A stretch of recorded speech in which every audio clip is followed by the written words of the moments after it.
Assalamualaikum warahmatullahi wabarakatuh. Waalaikumsalam warahmatullahi wabarakatuh. Baiklah, terima kasih Bapak Ibu yang sudah bergabung dalam tim kami. Insya Allah pada hari ini, hari Minggu tanggal 3 Mei 2020, akan dilaksanakan presentasi dengan judul Pendidikan Inklusif dan Perlindungan Anak yang akan disampaikan oleh Ibu Rahmadini dari TK Islam Amanah Losari. Mohon izin memperkenalkan diri pada malam hari ini. Host saya sendiri Puji Triwijayanti dari SMP Negeri 1 Pabedilan. Kemudian moderator Ibu Kuriah dari TK Islam Amanah Losari dan presenter Ibu Rahmadini dari TK Islam Amanah Losari. Presenter malam ini akan membawakan materi dengan judul Pendidikan Inklusif dan Perlindungan Anak. Baiklah Bapak Ibu, untuk selanjutnya waktu saya serahkan kepada moderator Ibu Kuriah. Silakan Ibu Kuriah. Terima kasih Ibu Puji.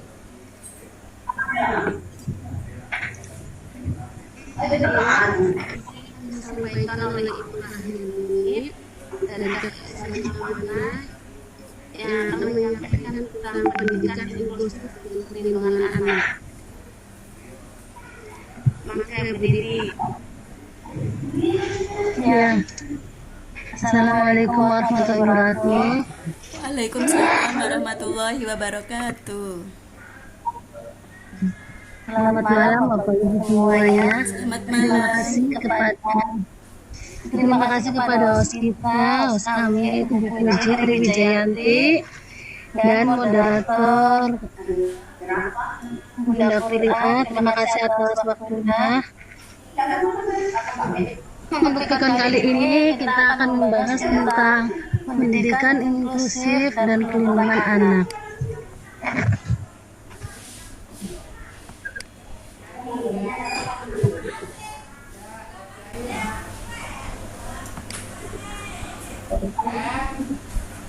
Next Bu. Ya, mangga Bu.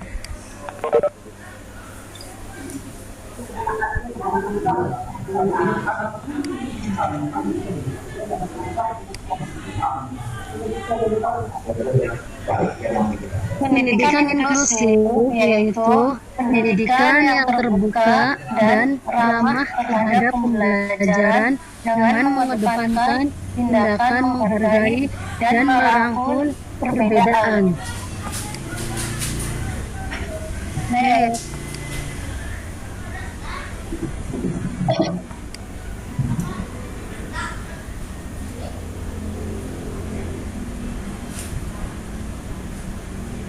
Adapun tujuan dari pendidikan inklusif adalah memberikan kesempatan kepada semua anak untuk mendapatkan pendidikan yang layak sesuai dengan kebutuhannya.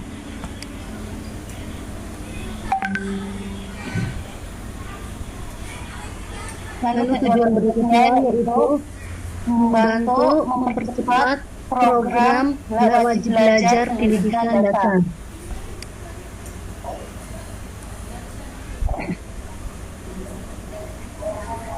Tujuan berikutnya yaitu membantu meningkatkan mutu pendidikan dasar dan menengah dengan menekankan angka tinggal kelas dan putus sekolah.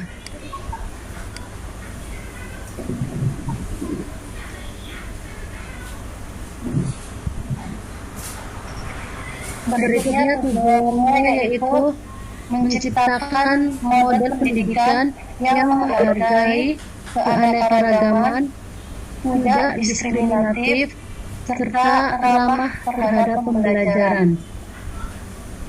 Tujuan berikutnya yaitu memenuhi amanat Undang-Undang Dasar 1945, khususnya Pasal 32 ayat 1.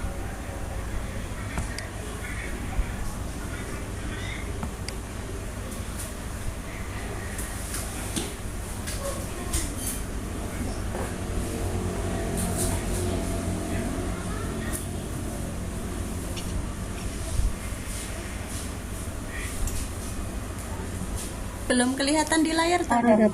Ya. Udah, Bu. Adapun aspek pendidikan inklusif dan antaranya yaitu yang pertama adanya hak siswa untuk dididik di dalam lingkungan masyarakatnya. Aspek berikutnya yaitu memandang keberagaman sebagai kekayaan sumber, bukan sebagai masalah.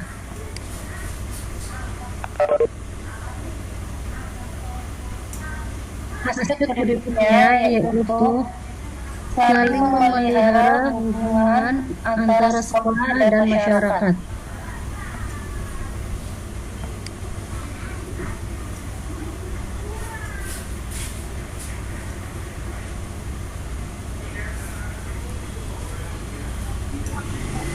Aspek berikutnya yaitu mengatasi hambatan akses dan partisipannya.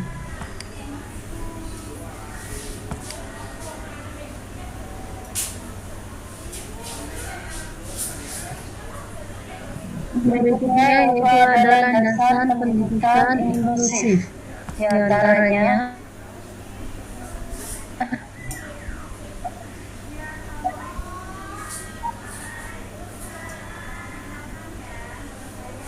landasannya yaitu yang pertama landasan filosofis yaitu Pancasila.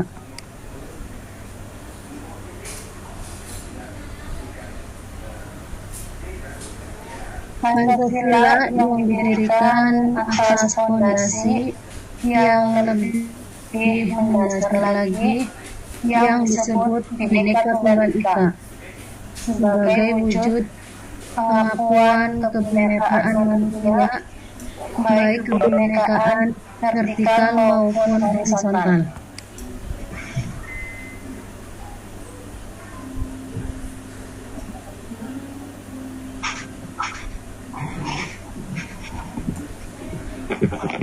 Yang berikutnya yaitu ada landasan yuridis. Di dalamnya terdapat pada Undang-Undang Nomor 20 Tahun 2003.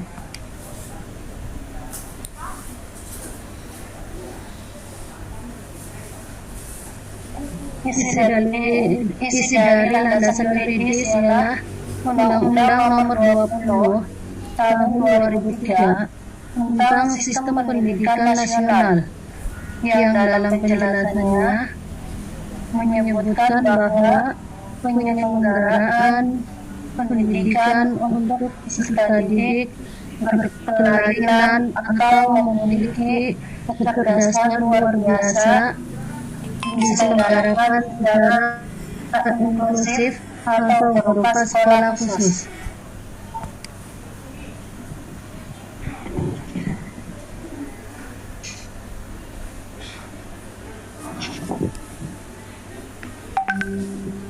Landasan berikutnya yaitu landasan pedagogik terdapat dalam pasal 3 Undang-Undang Nomor 20 Tahun 2003.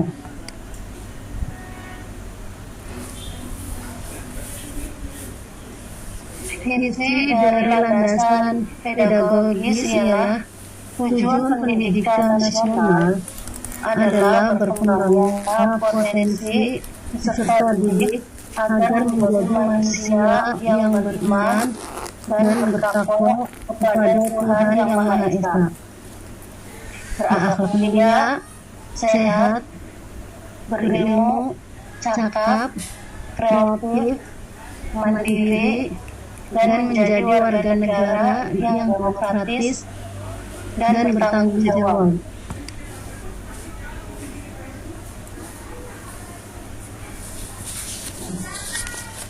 Landasan berikutnya yaitu landasan empiris atau penelitian.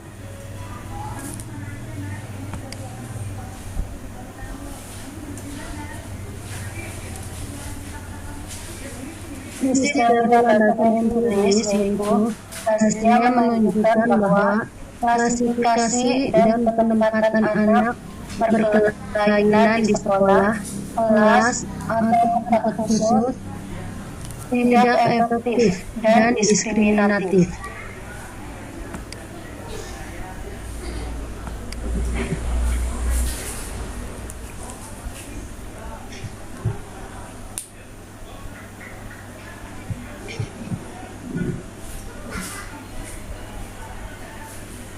Berikutnya itu prinsip penyelenggaraan pendidikan inklusif.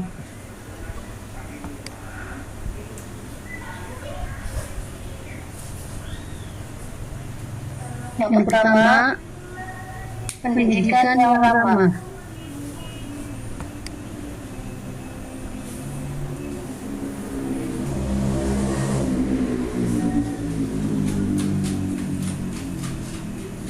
Pembelajaran yang ramah berarti ramah terhadap peserta didik dan pendidik, yaitu anak dan guru belajar bersama sebagai suatu komunitas belajar. Menempatkan anak sebagai pusat pembelajaran, mendorong partisipasi anak dalam belajar, dan guru memiliki minat untuk memberikan layanan pendidikan yang terbaik.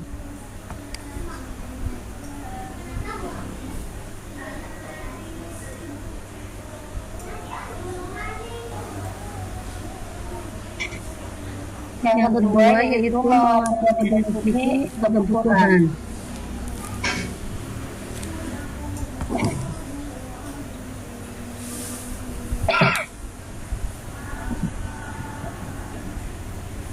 Mengakomodasi kebutuhan setiap peserta didik merupakan salah satu upaya meningkatkan kualitas pendidikan dengan cara sebagai berikut.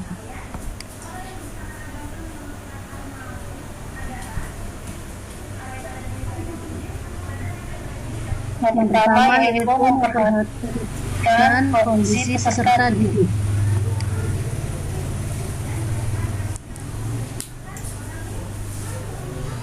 Lalu yang kedua, metodologi pembelajaran bervariasi dan menghargai perbedaan.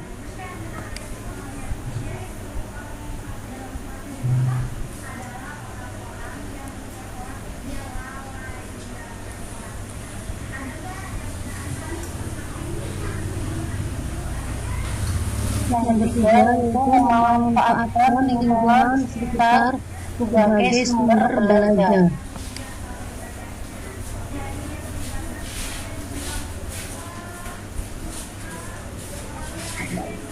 Yang keempat, melakukan kerjasama dengan berbagai pihak yang terkait.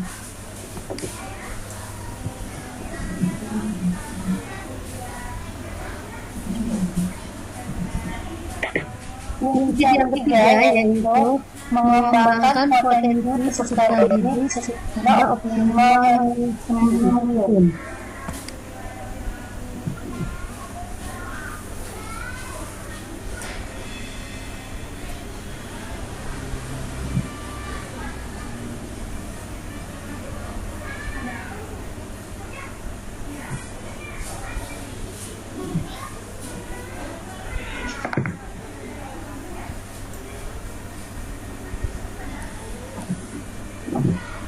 Yaitu diantaranya berupaya memberikan pelayanan pendidikan secara optimal mungkin agar peserta didik yang memiliki hambatan dapat mengatasi masalahnya dan dapat mengikuti proses pembelajaran sesuai dengan kebutuhan dan kemampuannya.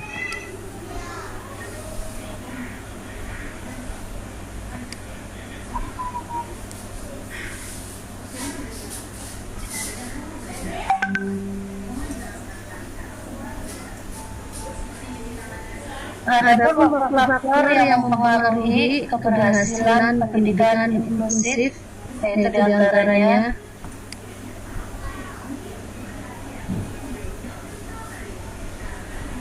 yang pertama yaitu sumber daya.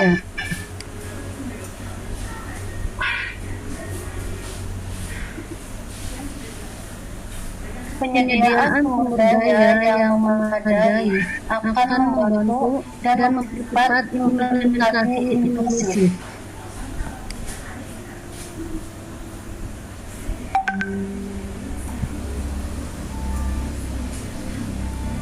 Yang kedua, yaitu komitmen.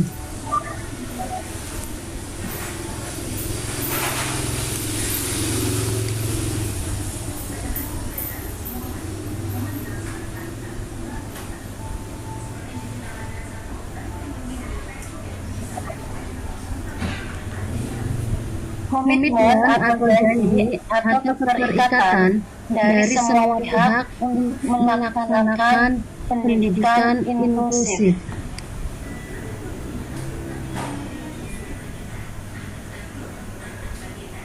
Yang ketiga yaitu kepemimpinan.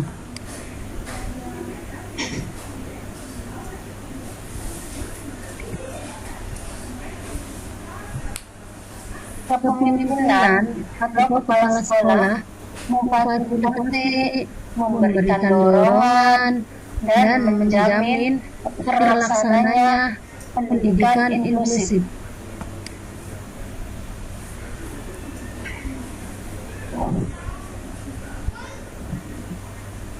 Keterlibatan orang tua akan memberikan kontribusi dan dorongan sehingga pandangan, pengetahuan, dan keterampilan yang mereka miliki dapat bermanfaat dan dihargai.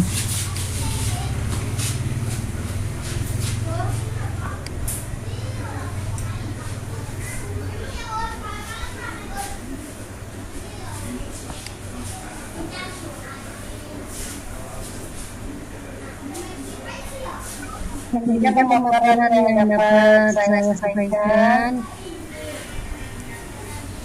Saya ucapkan terima kasih atas perhatian Bapak Ibu semuanya.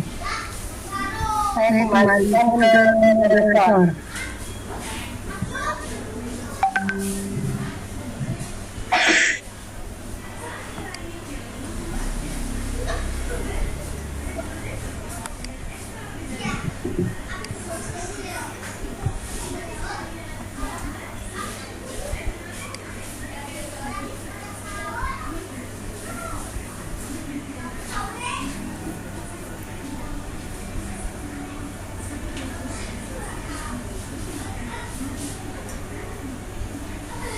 Halo Bunda Kuria.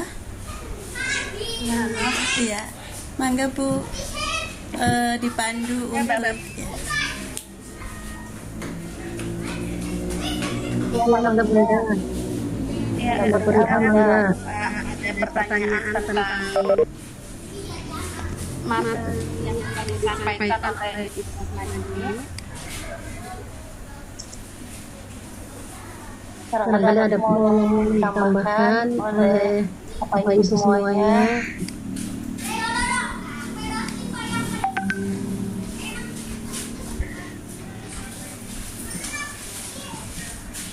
Izin bertanya Ibu boleh? Mangga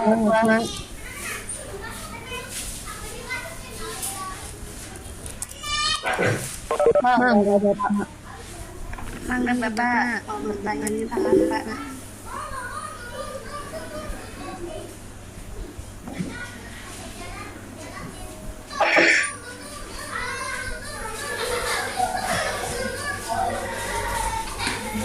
Assalamualaikum warahmatullahi wabarakatuh.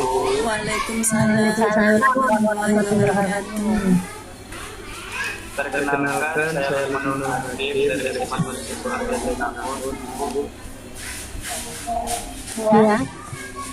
Setelah tadi saya mengikuti materi yang telah disampaikan Ibu, saya terlintas beberapa pertanyaan yang mungkin dari menjadi kendala kita bersama untuk merealisasikan pendidikan inklusif ini agar lebih baik di Indonesia.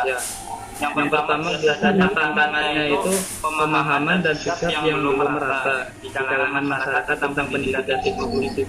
Jadi kadang itu masih ada diskriminasi dan sebagainya. Nanti saya minta pendapat dan kira-kira masukan dari Ibu agar pandangan-pandangan di masyarakat itu tidak seperti ini lagi, Bu.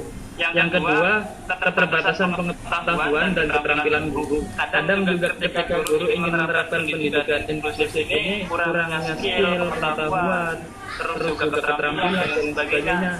Itu yang kadang membuat pelaksanaan atau implementasi dari pendidikan ini masih kurang maksimal jaya, Ibu. Dan yang ketiga, biasanya sarana dan prasarana. Mungkin Ibu bisa menjelaskan terkait kendala-kendala ini dan bagaimana cara untuk mengatasinya agar pendidikan inklusif ini bisa lebih baik lagi ke depannya, Ibu. Terima kasih.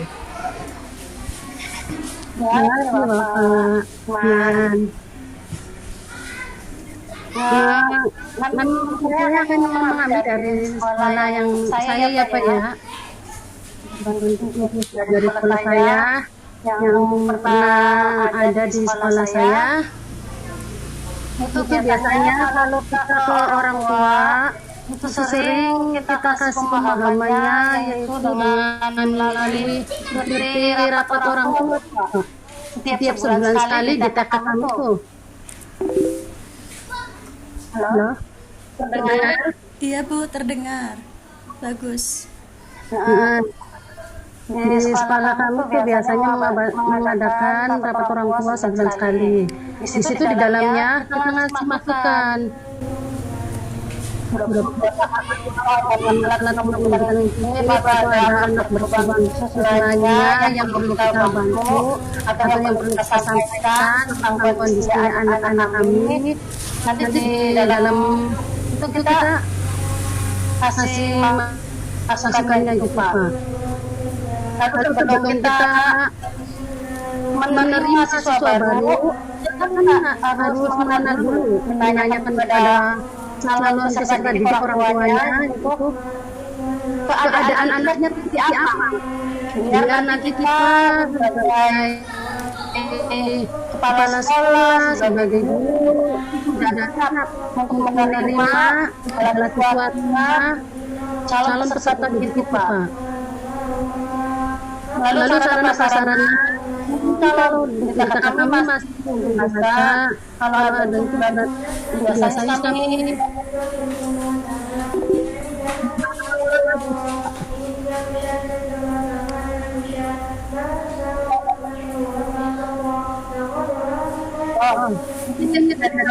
ada yang mau menambahkan dulu. Sudah jelas belum Pak?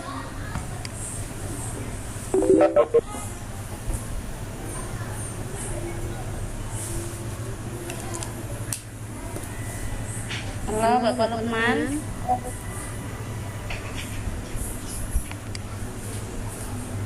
Gimana udah jelas belum? Mohon lagi penjelasan dari kami.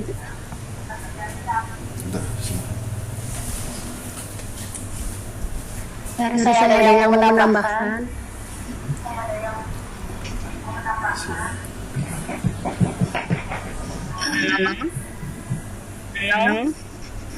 Didi.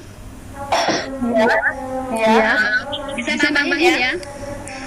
Bisa nambahin? Ya, monggo. Ya. Pertama begini, pendidikan inklusif itu harus tahu apa itu. Nah, setiap lembaga biasanya ada yang ditunjuk oleh pemerintah, dinas, kabupaten, lembaga mana, terutama SD atau tingkat SMP SMA itu ada yang ditunjuk khusus untuk menerima sekolah inklusif karena berbeda dengan sekolah umum. Nah, kemudian sekolah inklusif itu harus tahu ada khusus guru khusus yang akan menangani anak tersebut. Jadi ya, kemudian di sekolah pertama tidak boleh menolak jika ada anak yang punya kebutuhan khusus, harus diterima. Tapi dengan risiko apakah sekolah tersebut sudah mempunyai sumber daya manusianya atau gurunya, kemudian sarananya. Nah, itu untuk tambahannya. Sedangkan untuk tadi saya oleh Pak Lukman itu kendalanya. Nah, kendalanya biasanya di setiap sekolah itu tidak punya guru khusus yang bisa menangani anak-anak yang berkebutuhan khusus. Jadi makanya kalau ada yang sekolah menerima anak kebutuhan khusus itu harus mempunyai kerjasama dengan orang tua, harus ada musyawarah bagaimana untuk menangani anak tersebut, bagaimana nanti di sekolahnya, karena mungkin dalam menerima pelajaran berbeda dengan anak-anak yang lain. Jadi itu kendala di suatu sekolah yang menerima anak yang berkebutuhan khusus. Itu mungkin tambahannya. Bagaimana Pak Lukman? Terus apalagi ditanyain? Udah ya? Sarana. Itu menggunakan kurikulum non pemerintah boleh enggak? Dibacain. Iya, biasanya pertama mungkin orang tua kadang tidak akan terus terang jika mempunyai kebutuhan nanti setelah berjalan berapa bulan nanti kelihatan bahwa anak itu ada kelainan. Kita biasanya panggil orang tuanya dikasih tahu kalau misalnya diarahkan untuk sekolah di sekolah SLB tidak mau ya kita harus memilih anak tersebut dengan pembelajaran berbeda dengan yang lainnya gitu. Kita harus punya kurikulum sendiri. Itu aja mungkin. Iya. Biasanya di desa kamu sih yang untuk kebutuhan khusus tuh sekolahnya kayak belum ada ya. Jadi mereka pada pendidikan biasa. Iya. Kalau pendidikan inklusif itu pendidikan yang gabung gitu, ada yang berkebutuhan khususnya juga ada, makanya sekolahnya tertentu gitu. Kalau di daerah kita belum ada kan berarti kita yang sekolah biasa boleh menerima anak. Ya itu baik.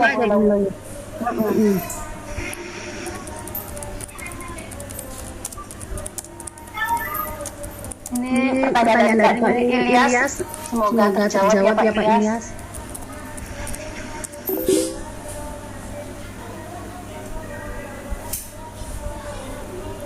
Mangga barangkali ada yang menambahkan atau mau bertanya silakan.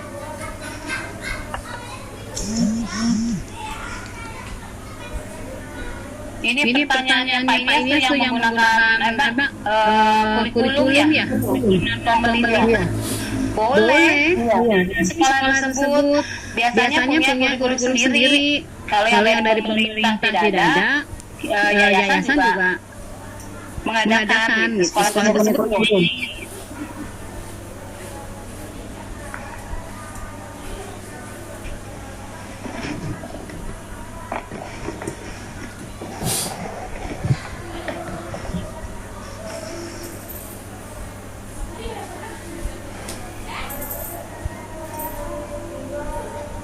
Coba ditanya Pak Lukman gimana?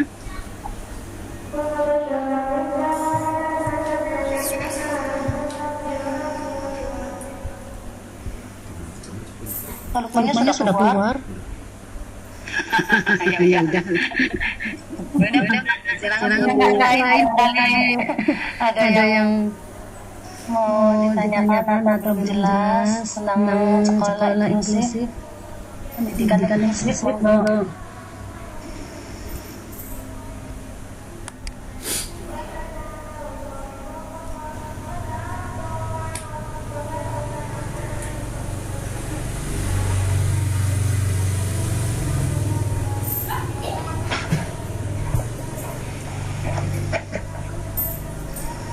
Pada dasarnya sih ya sama semua anak itu wajib memperoleh pendidikan dan kita bagi masyarakat mau menerima berbagai macam perbedaan yang ada di sekitar kita tidak usah harus bertepatan lah dengan keadaan yang ada di sekitar kita, dengan penolakannya.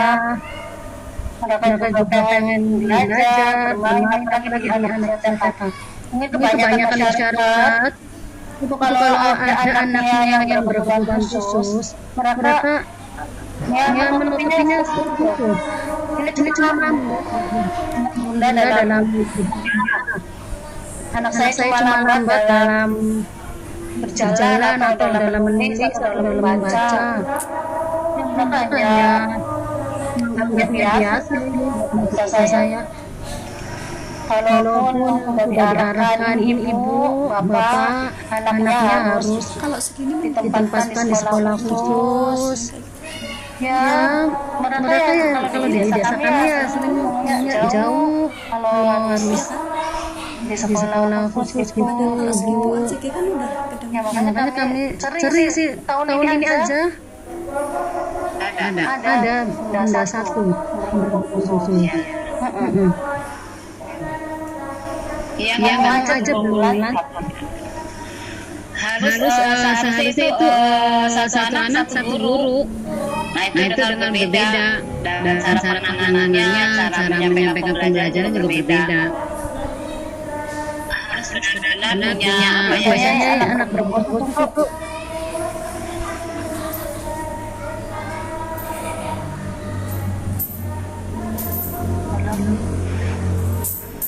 ya, paling yang berkebutuhan khusus itu selalu di samping bunda-bundanya, guru-gurunya, Bunda. Iya. Yang mereka tuh sering dicuekin sama temennya, sering jadi bahan candaan sama temennya. Jadi kan anak itu juga mandiri. Makanya di situ peran seorang guru harus benar-benar harus mengenalkan kenapa anak ini berbeda dan dikenalkan bahwa ciptaan Allah itu ada bahwa anak itu bahwa manusia lah istilahnya berbeda, ada yang usia normal, bukan apa sih yang normal itu yang begini, itu ada yang berbeda begini, nanti bisa nah kita yang normal yang bisa bicara kita harus bersyukur, alhamdulillah. Terus kebiasaan aja dan bahwa kita tuh harus menghargai, harus menyayangi teman kita yang beda dengan kita gitu. Jadi gurunya memberi pengertian pada anak-anak biar khusus itu tidak dikucilkan tapi bareng. Jadi di sini peran guru itu penting. Guru untuk memahami dan menyampaikan pada siswa yang lainnya ya, Bunda. Terima kasih dari Bu, host boleh tanya nggak Bu? Mohon izin. Nggih, saya tertarik itu Bu Dini di sekolah Bu Dini itu katanya kan menerima satu, maaf ini pasti ada suara ngaji yang ke ini, mohon dimaklumi. Iya, keluarga kami, musola keluarga mohon. Ibu itu kan di sekolah Bu Dini itu ada tadi ada menerima satu misalnya yang berkebutuhan khusus gitu. Itu tahun sekarang atau tahun sebelumnya, terus itu gimana Bu penanganannya gitu, maksudnya minta tolong diceritakan gitu. Anak itu gimana, terus sampai akhirnya misalnya sudah keluar dari TK di TK Islam Amanah gitu, itu bagaimana gitu, minta tolong diceritakan waktu itu penanganannya seperti apa, atau sampai akhirnya keluar dari TK itu bagaimana gitu. Terima kasih Bu.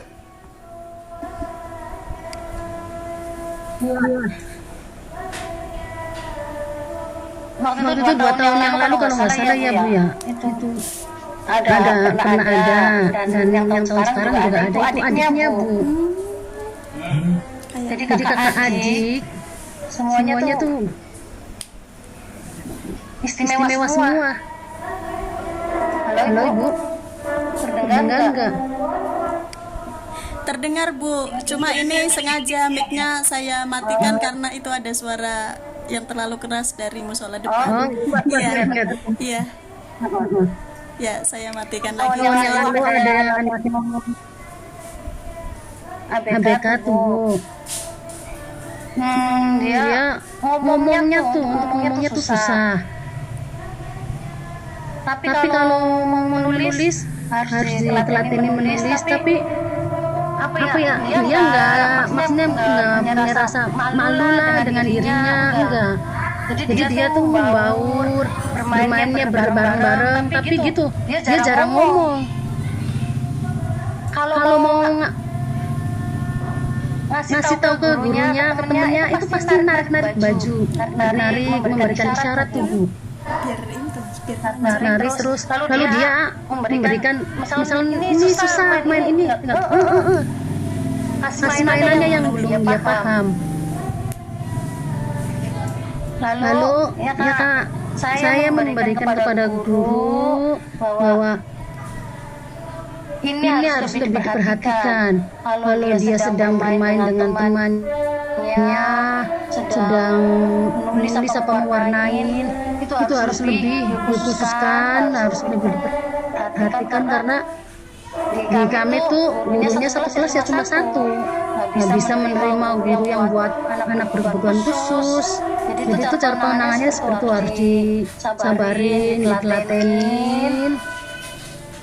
Itu di kami selama 2 tahun Bu, dan alhamdulillah mereka masuk di sekolah biasa, sekarang kelas 2 SD. Tapi saya masih tetap berhubungan sama orang tuanya. Alhamdulillah sekarang udah mau ngomong tuh Bu, udah lancar, katanya udah baca udah lancar. Tapi ini yang sekarang itu adiknya itu berbeda jauh dengan yang kakaknya. Ini adiknya tuh lebih pemalu, lebih pendiam. Pokoknya di kelas tuh jarang ngomong, mainannya cuma mainan sendiri aja. Anis tuh ada permainan selai, gua apa, pokoknya dia ngetik sendiri aja. Kalau temannya ada yang deketin, dia baru bilang ngasih kode, narik punyinya gitu Bu. Ini tuh seperti itu yang ada di sekolah kami.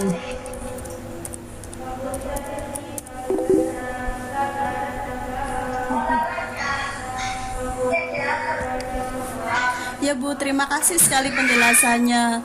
Masya Allah, hebat sekali ya guru-guru di TK gitu dalam menangani anak-anak istimewa seperti itu. Mangga Bapak Ibu dilanjutkan. Terima kasih penjelasannya Bu Dini. Ya, sama-sama. Kalau di SMP itu sering ada enggak Bu? Kalau di SMP saya kebetulan sih belum pernah ada Bu yang seperti itu. Ya, jadi normal aja semua, paling ya misalnya pun kalaupun ada yang ini ya tidak bisa dikategorikan untuk dia istimewa sekali, enggak, mungkin maaf hanya terlambat dalam menerima pembelajaran seperti itu saja. Jadi jujur ini adalah materi yang istimewa gitu buat saya. Wow banget, keren Bu Dini. Ini saya mood Bu Dini soalnya suara dari luarnya terlalu kencang.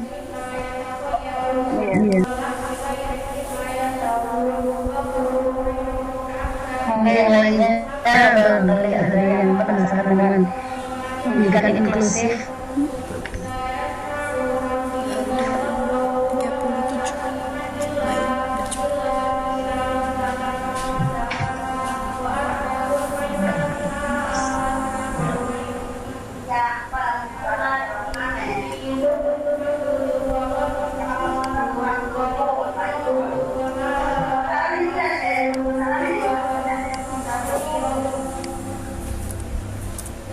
7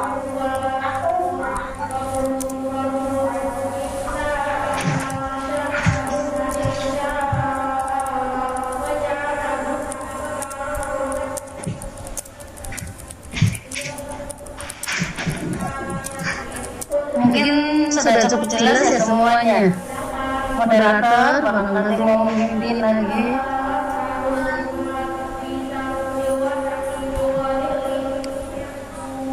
Terima kasih atas pertanyaan dan juga yang sudah membantu menjawab.